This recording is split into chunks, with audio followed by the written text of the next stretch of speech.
Accounting equation start करने से पहले कुछ रूल्स हमें पता होने चाहिए। अब अकाउंटिंग इक्वेशन में तो तीन ही कैटेगरीज आ रही हैं, assets is equal to liabilities plus capital. तो एसेट्स, लायबिलिटीज और कैपिटल तीन ही कैटेगरीज आ रही हैं। बट एक्चुअल अकाउंटिंग में तो 5 कैटेगरीज होती हैं, एसेट्स, लायबिलिटीज, कैपिटल के अलावा रेवेन्यू और expense categories. Revenue sales, rent receive, interest receive, dividend receive, ये सब revenue. expenses when we say expenses we are talking about revenue expenditure, rent paid, electricity expenses paid, कुछ भी expenses। 5 categories होती हैं, assets, liabilities, capital, revenue and expenses। तो sir accounting equation में 3 categories तो deal हो रही हैं, एसेट्स, लायबिलिटीज और कैपिटल। ये रेवेन्यू और एक्सपेंसेस का क्या होगा, ये बहुत इंपॉर्टेंट पॉइंट, ध्यान से देखेंगे। कह रहा है जो भी एक्सपेंसेस हैं, expenses and losses, they are to be borne by the owner। So while preparing an accounting equation, expenses के लिए कोई सेपरेट कैटेगरी नहीं है, एक्सपेंसेस के लिए कोई सेपरेट डिस्क्लोजर नहीं है। दे will B immediately borne by the employer in the sense borne by the owner, that is they will be deducted from his capital। आप ओनर हो, आपने बिजनेस में 5 लाख रुपए इंट्रोड्यूस करे, अब सैलरीज पे करी हमने एम्प्लॉइज को 50,000 रुपए, 50,000 हमने एम्प्लॉइज को सैलरी पे करी, पैसे तो गए, कैश गया, बट मैं कह रहा हूं कि वो एक एक्सपेंस है या एसेट क्रिएशन हुई है। अब समझ आया कि क्यों वो टर्म समझनी जरूरी है कि एसेट क्रिएशन है, कैपिटल एक्सपेंडिचर है या एक्सपेंस है। तो आइडेंटिफाई करेंगे तो हमारा काम और आसान हो जाएगा, क्योंकि बहुत बेसिक आइडेंटिफिकेशन है।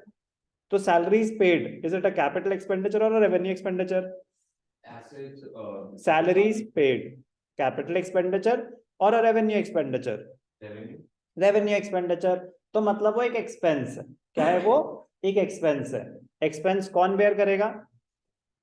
तो कैसे बेयर करेगा? उसकी कैपिटल में से डिडक्ट कर लिया जाएगा। When we say that the expense is to be borne by the owner, we mean that the amount will be deducted from his capital। All expenses and losses are to be borne by the owner and therefore the amount will be deducted from his capital। All the profits and gains, अब जब सारे expenses और losses कौन bear कर रहा है? Owner. तो जो भी इनकम जनरेट होगी, जो भी प्रॉफिट जनरेट होगा, वो किसको मिलेगा? It belongs to the owner, and therefore it will be added to the capital. कोई डाउट? तो तीन ही कैटेगरीज हैं, एसेट्स, लायबिलिटीज, कैपिटल। रेवेन्यू और एक्सपेंसेस का क्या करना है? रेवेन्यू में से जो इनकम पोर्शन है, जो प्रॉफिट पोर्शन है, वो ओनर को ऐड मिल जाएगा, उसकी कैपिटल में ऐड कर देंगे। और जो एक्सपेंसेस हैं वो ओनर बेयर करेगा, उसकी कैपिटल में से माइनस कर देंगे। Important point, purchase of an asset is not treated as an expense. Sir obviously, हाँ बिल्कुल उतना ही ऑब्वियस होना चाहिए, अब इतनी बेसिक अंडरस्टैंडिंग तो हो चुकी है। Purchase of an asset is a capital expenditure, it is not an expense. तो यस, अगर आप कोई एसेट परचेज कर रहे हो, अगर आपने फर्नीचर परचेज करा, is it a capital expenditure और revenue expenditure? Correct, capital expenditure. Is it an expense और creation of an asset? Creation of an asset. तो एक नया एसेट क्रिएट हो जाएगा, it is not an expense, it will, the money spent will not be deducted from the capital, the money spent will not be deducted from the capital. तो doubt आता sir, but पैसे तो लगे हैं, expense नहीं है, asset creation है। तो जब वो क्वेश्चन कर रहे होंगे तो आपको समझ आ जाएगा और डिटेल में कि कैपिटल में से क्यों नहीं माइनस। अभी लॉजिक इतना सिंपल सा यही है, कह रहे मेरा एक्सपेंस नहीं है, एसेट क्रिएशन है, 1 साल मुझे बड़ा लॉन्ग टर्म बेनिफिट देने वाला है, तो मैं उसका पूरा, अभी बेनिफिट एग्जॉस्ट हुआ है क्या? नहीं, अभी तो एसेट खरीदा है, तो मैं उसको एक्सपेंस क्यों मान लूं? अगर मैंने फॉर एग्जांपल फर्नीचर खरीदा है और उसकी एस्टिमेटेड लाइफ है 5 इयर्स, 50,000 का फर्नीचर खरीदा, एस्टिमेटेड लाइफ है 5 इयर्स, तो 1 साल में कितना डेप्रिशिएट करेगा? 1/5, 10,000। तो डेप्रिसिएशन उस पीरियड का एक्सपेंस मान लिया जाएगा। डेप, क्योंकि उतने बेनिफिट एग्जॉस्ट हो गया ना आपने। अगर 5 साल इसकी एस्टिमेटेड लाइफ थी तो 1/5 अगर टाइम निकल चुका है तो 1/5 आप बेनिफिट अवेल कर चुके हो। तो depreciation is an expense, purchase of an asset is not an expense. Purchase of an asset is not treated as an expense. It leads to creation of an asset. Therefore, it will be shown separately. It will be shown separately and not deducted from the capital. कह रहे ये कोई expense नहीं है, ये कोई expense नहीं है, एसेट क्रिएशन है. बात समझ आई? क्लियर? बोलो जल्दी, क्या डाउट है?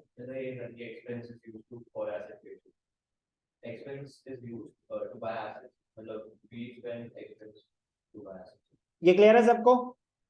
ठीक. ये भी बहुत इंपॉर्टेंट रूल है. While preparing accounting equation, goods purchased are not treated as an expense. ये हम ऑलरेडी डिटेल में कर चुके हैं कि गुड्स जब परचेज कर रहे हैं in actual accounting terms, purchases एक एक्सपेंस होता है, इन्वेंट्री एक एसेट होता है. बट अकाउंटिंग इक्वेशन में goods purchase are not treated as an expense but they will be treated as an asset. Why?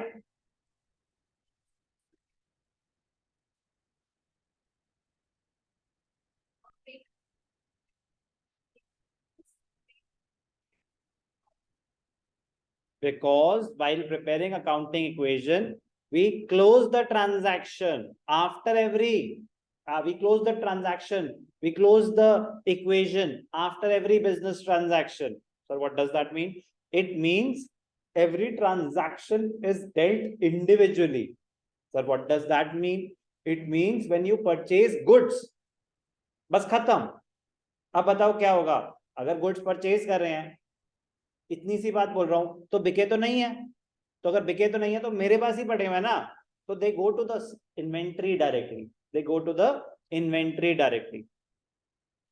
Goods purchase are treated as stock while preparing accounting equation. तो sir फिर actual accounting में अलग क्या होता होगा? Actual accounting में आपने जो गुड्स परचेज करे हैं वो परचेजेस अकाउंट में जाते हैं. कहां जाते हैं? परचेजेस अकाउंट में जाते हैं. जो सामान बेच रहे हैं वो सेल्स अकाउंट में जाते हैं. At the end of the accounting period, at the end of the accounting period आप देखते हो कि आपने कितना सामान खरीदा था, कितना बिक चुका है, कितना बच गया. जो बच गया उसको इन्वेंट्री में दिखाते हैं. वो होता है एक्चुअल अकाउंटिंग में. अकाउंटिंग इक्वेशन में तो हर ट्रांजैक्शन के बाद आप इक्वेशन को क्लोज कर रहे हैं. सर हम इक्वेशन को क्लोज नहीं कर रहे, हर एक के बाद हम एंड में एक साथ कर रहे हैं. आप वो एक शॉर्टकट ढूंढ रहे हो, ठीक है ना? बट इक्वेशन अपने आप में तो क्लोज हो ही रही है. इक्वेशन अपने आप में तो क्लोज हो ही रही है. इसीलिए जो गुड्स परचेज कर रहे हैं उनको हम स्टॉक एसेट मान रहे हैं. इंपॉर्टेंट है बहुत ज्यादा, इंपॉर्टेंट है बहुत ज्यादा. Credit transactions do not affect cash और bank balance. Credit transactions do not affect cash और बैंक बैलेंस. अगर आपने क्रेडिट पे कोई सामान खरीदा है तो उससे आपका कैश और बैंक बैलेंस अफेक्ट नहीं होगा. ऑब्वियस सी बात है. गुड्स परचेज्ड ऑन क्रेडिट, सामान तो आ गया बट पैसे नहीं दिए, तो कैश बैलेंस अफेक्ट नहीं होगा. गुड्स सोल्ड ऑन क्रेडिट, सामान तो बिक गया, पैसे नहीं आए, तो कैश और बैंक बैलेंस अफेक्ट नहीं होता क्रेडिट ट्रांजैक्शंस में. रेंट आउटस्टैंडिंग, वेजेस आउटस्टैंडिंग, इन सब में कैश और बैंक बैलेंस अफेक्ट नहीं होता. कैश और बैंक बैलेंस की बात हो रही है.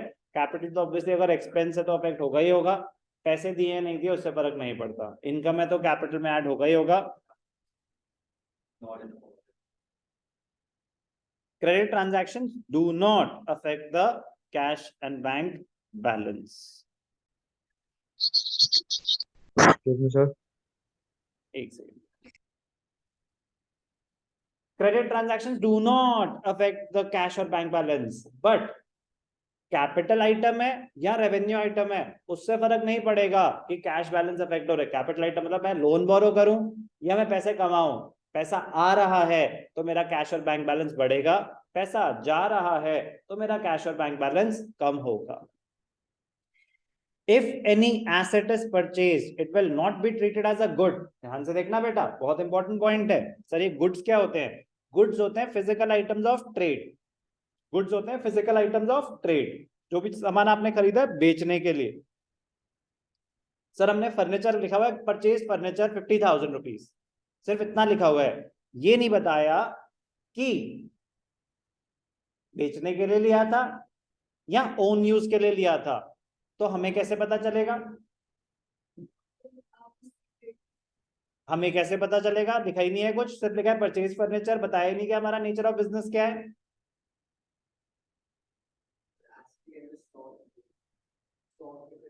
फर्नीचर स्टॉक की तरह ट्रीट हो जाएगा अगर कुछ स्पेसिफाइड नहीं है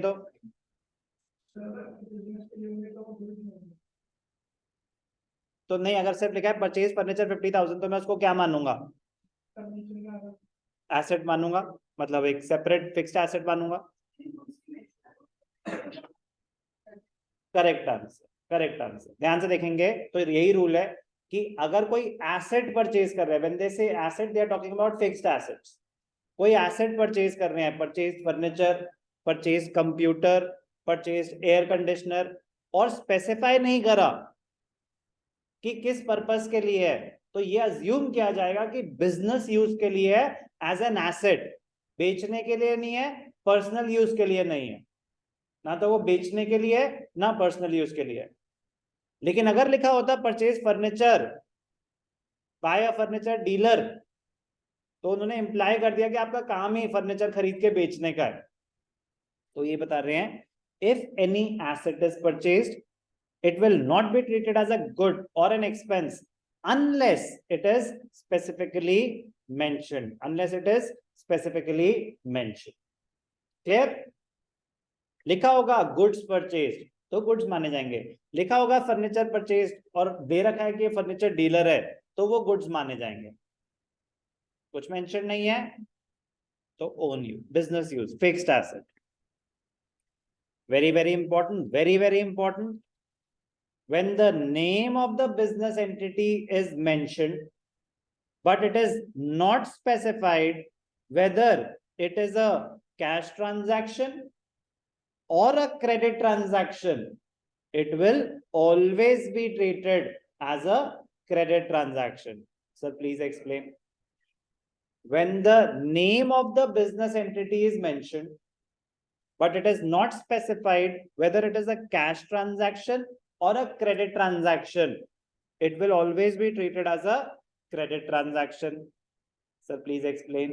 चलो करते हैं explain। समझ आया क्या बोला मैंने? बोलो आप। अगर किसी का नाम मेंशन है, बिजनेस एंटिटी या इंसान का, इनकम्प्लीट। अगर किसी पार्टी का नाम मेंशन्ड है और ये स्पेसिफाइड नहीं है कि वो कैश ट्रांजैक्शन है या क्रेडिट ट्रांजैक्शन है, in that case it will be treated as a credit transaction. Sir example ध्यान से देखना। Example, goods purchased from Paras. Paras है ना बेटा? चला तो नहीं गया नाराज होके? No, sir. अभी ठीक, हूँ। गुड अभी तो है।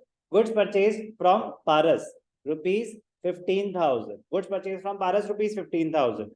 Name of the party is mentioned, it is not specified whether it is a cash.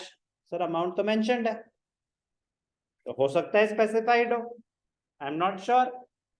आपके हिसाब से ये कैश ट्रांजैक्शन है या credit? Are you sure?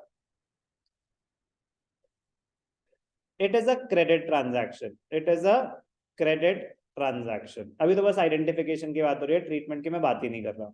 It is a credit transaction. Example 2, goods purchased from Paras for cash rupees 50,000। तो बताओ बेटा Arush, is it a cash और a credit transaction? It is a cash transaction, it is a cash transaction. अगर सिर्फ लिखा है goods purchased for rupees 50,000. It is not specified whether it is a cash or a credit transaction. तो क्या होगा? T cash.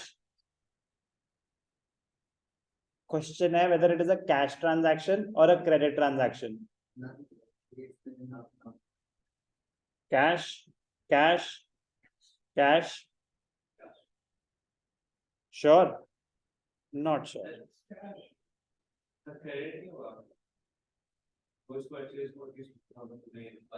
Name तो given है ना, गिवन नहीं है नेम, तो फिर गुड्स नाम नहीं है, तो फिर ये कैश ट्रांजैक्शन, फिर क्या है ये कैश ट्रांजैक्शन, नेम मेंशन नहीं है, तो फिर वो रूल अप्लाई नहीं होता। वो रूल ही किसके लिए है? When the name of the party is given. Okay okay sir, चलो जल्दी से सर प्लीज इक्वेशन कराओ सर, प्लीज सर, बहुत दिनों से इंतजार कर रहे हैं सर, प्लीज।